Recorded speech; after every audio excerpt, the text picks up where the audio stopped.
এই দুনিয়াতে সবচেয়ে বেশি ঠগার সংখ্যা পুরুষের। জিন্দেগিতে পুরুষরাই বেশি ঠগে।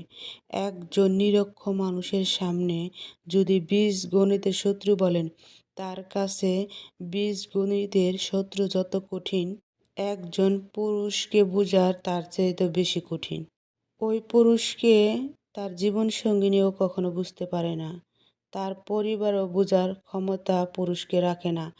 একজন নিরক্ষর মানুষের সামনে গণিত বইটা জ্বলে পুড়ে ছারখার হয়ে যায়, তার কিছু আসে যায় না।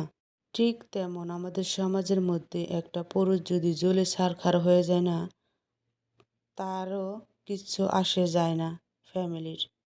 কারণ পুরুষ শত কষ্ট বুকে রেখে সে চায় তার ফ্যামিলিকে সুখে রাখার জন্য, তার প্রিয় মানুষকে সুখে রাখার জন্য, তার ছেলে মেয়ে আত্মীয় স্বজনের সাথে মিলেমিশে থাকার জন্য। কিন্তু ওটা আমরা অনেক নারীরাই খুব কম বুঝে থাকি। ধন্যবাদ।